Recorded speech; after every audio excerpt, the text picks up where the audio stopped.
සුබ දවසක් අම්මලා හැමෝටම. අද මම කියන්න යන්නේ කෑම වලින් හැර බබාගේ බර වැඩි කරගන්න පුළුවන් තවත් ක්‍රම කිහිපයක්. ඔයාට මම මේ කියලා දෙන දේවල් ඒ විදිහටම කරගන්න පුළුවන් වුණොත් ඔයාගේ බබා හොඳින් කෑම කන බබෙක් කරගන්න ඔයාට පුළුවන්. අපි බලමු මේ මොනවද කියලා. ඔයාගේ බබා කෑම කන්නම හොර බබෙක් නම් ගොඩක් දුරට එයා පොඩි හරි ස්ට්‍රෙස් ගතියක ඉන්න පුළුවන්. ඔයාට මේ ස්ට්‍රෙස් එක නැති කරන්න නම් ඔයාට පොඩ්ඩක් ස්ට්‍රෙස් වෙලා හරි පොඩි කැපකිරීමක් කරන්න වෙනවා. කිසිම වෙලාවක බල කරලා කෑම කවන්න හෝ කෑ ගහන්න යන්න එපා. ඔයාගේ බබා ගොඩක් දඟලන බබෙක් නම් හොඳට නිදහසේ දඟලන්න ඉඩ හරින්න. එයාට අවශ්‍ය පරිසරය හදලා දෙන්න.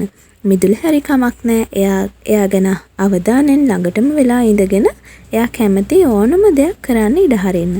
ඇති වෙනකන්ම එයාට සෙල්ලම් කරන්න ඉඩ දෙන්න. හැම දෙයකටම එපා කියන්නේ නැතිව එයා පස්සෙන්ම යන්න ළඟම ඉන්න මොනා හරි අහුලලා කටේ දාගන්න හැදුවත් කෑ ගහන්න යන්නේ නැතිව විහිළු වෙන්න එක නවත්වන්න. hina වෙන වැඩ කරන්න, සින්දු කියන්න, හරි ලස්සන වෙලාවක් එයාට ගත කරන්න ඉඩ හදලා දෙන්න. ඔයාගේ බබා තුරුල් වෙලාම ඉන්න ආස බබෙක් නම් එයාට ඒකට ඉඩ දෙන්න.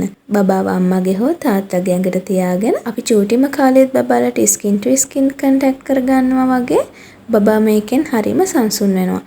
රූප පෙන්වන්න, කුරුල්ලෝ පෙන්වන්න, අහස, ගස් කොළන් වගේ දේවල් පෙන්නලා එයාට ලස්සන වෙලාවක් හදලා දෙන්න. මේකෙන් බබාගේ ස්ට්‍රෙස් සම්පූර්ණයෙන්ම රිලීස් වෙනවා. මේගාවට බබාගේ නෑම. බබාට අසනීපයක් නැත්නම් අනිවාර්යෙන්ම එයාව මද උණුසුම් වතුරෙන් හොඳට නාවන්න. එයාට වතුරෙත් සෙල්ලම් කරන්න ඉඩ දෙන්න.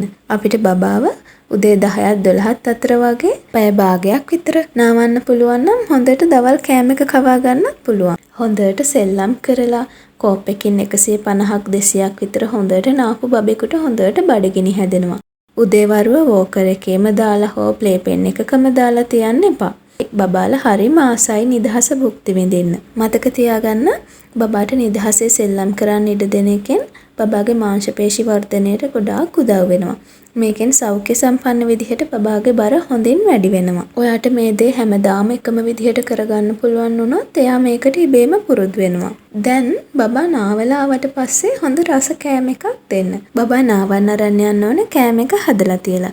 ඩබල් බොයිල් වෙන්න හරි තියලා යන්න. මොකද බබාට රස්නෙන්ම කෑම එක කවන්න පුළුවන් නම් ගොඩක් හොඳයි. බබාව පැය භාගයක් විතර නාවලා එනකොට නිවිලා තියෙන්න පුළුවන්. ඒකයි මම කිව්වේ ඩබල් බොයිල් වෙන්න හරි තියලා යන්න කියලා. බබා නාගෙන එන වෙලාවට හොඳටම නිදිමත බඩගිනි ඔක්කොම කලවම් වෙලා ඉන්නේ දැන්. බබාට කෑ ගහන්න බලෙන් කවන්න යන්න උත්සාහ කරන්න එපා. මේක දිගටම කරනකොට එයා පුරුදු වෙනවා. එයා කැමති දෙයක් අතට දීලා හරි බබාට කවන්න උත්සාහ කරන්න.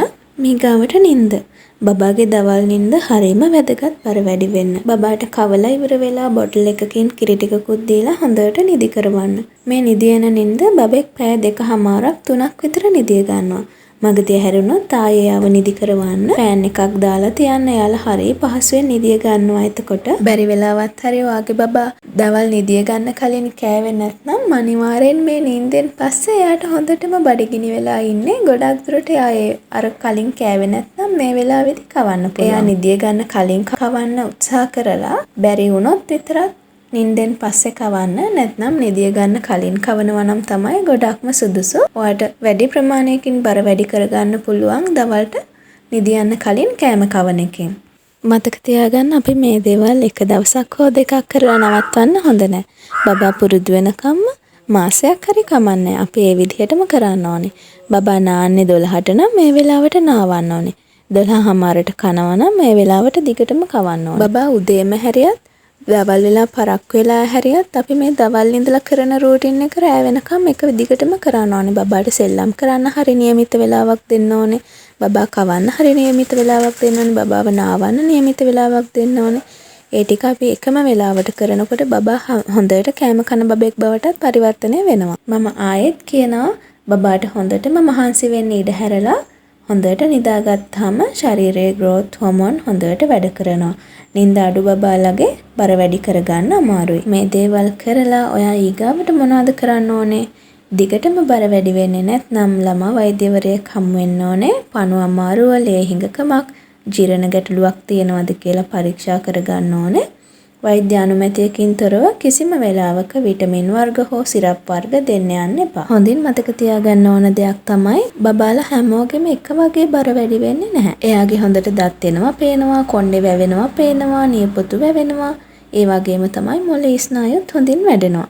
ඒක අපිට පේන්නේ නැති එක විතරයි වෙනස.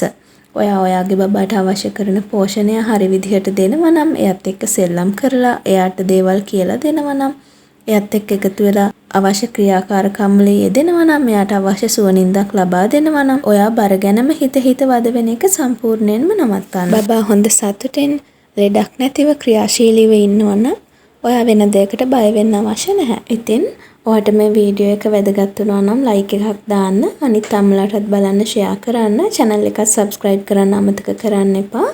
ඊළඟ වීඩියෝ එකකින් නැවත හම්බෙනකම් ඔයාලට සුබ දවසක් කියලා ප්‍රාර්ථනා කරනවා.